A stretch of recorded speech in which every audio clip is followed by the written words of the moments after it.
సత్య, అమ్మ సత్య, ఒక్కసారి లేమ్మా, రెండు తెరువు తల్లి.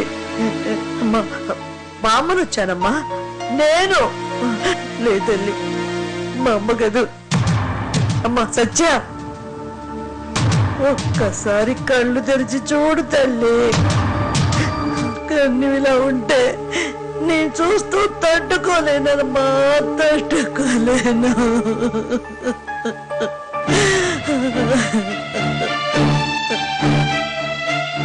సత్య, అమ్మ సత్య, అమ్మ సత్య, ఎంత పని చేశావమ్మా?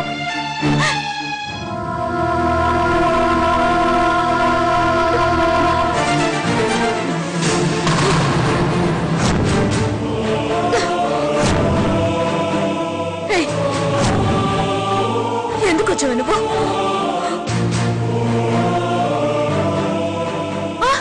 ఎందుకు వచ్చావు? చచ్చాను బ్రతికాను చూసి ఆనందపడ్డానికి వచ్చావా? అవును, నువ్వు అందుకే వచ్చావు, నాకు తెలుసు. నా అడ్డు తొలగిపోతే మాధవ్ నీ సొంతం అవుతాడనే ఆశ.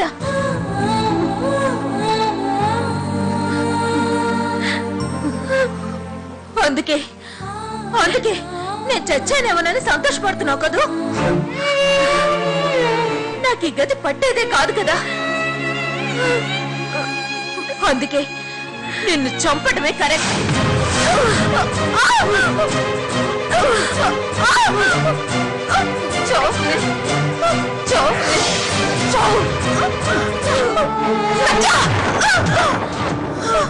అయ్యో,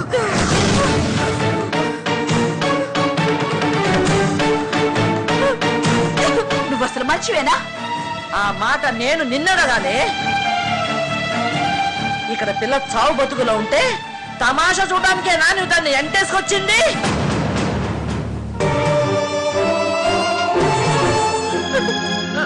చూసావా, వీళ్ళు ఇలాంటి మనుషులు కాబట్టి నువ్వు లోపలికి వస్తే ఇదంతా జరుగుతుందని నిన్ను బయటే ఉండమని చెప్పాను. కానీ నీకు వయసుకు మించిన ప్రేమ, అది మనసున్న మనుషుల మీద చూపిస్తే ప్రయోజనం ఉంటుంది. కానీ ఇలాంటి కరుడు గట్టిన మృగాల మీద చూపిస్తే ఇలానే ఉంటుంది. అసలు ఇదంతా నీకు దాని మీద ఉన్న ప్రేమ, లేక కన్న కూతురు కన్నా అనాథని ప్రేమగా చూసుకుంటుందని నలుగురు అనుకోవాలని ఇదంతా చేస్తున్నావో నాకు అర్థం కావడం లేదమ్మా. ఏమే, అసలు నీకుందా మెదడు? నీకు మెదడుందా అని అడుగుతున్నా. నువ్వు ఇలా వెనకేసుకొస్తున్నావు కాబట్టి అది అలా ఇష్టం వచ్చినట్టు చేస్తోంది. ఈ పరిస్థితిలో కూడా నువ్వు నన్నే నిందిస్తున్నావంటే ఎప్పటికీ నువ్వు మారవమ్మా. నా దురదృష్టం ఇంతే. ఒకవైపు కన్న తల్లి చులకనగా చూస్తూ మరోవైపు కట్టుకున్న భర్త నన్ను కాదని నా చెల్లెలతో కాపురం చేస్తాను అంటుంటే ఇంతకన్నా చావడమే బెటర్ అమ్మా.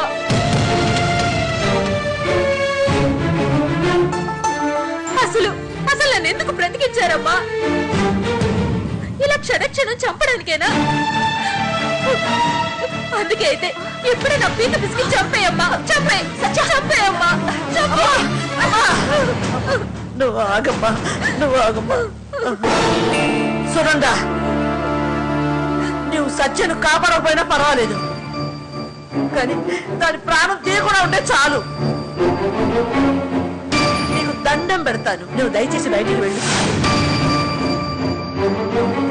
ఏమిటి అలా చూస్తున్నావు? వెళ్ళవే బయటికి.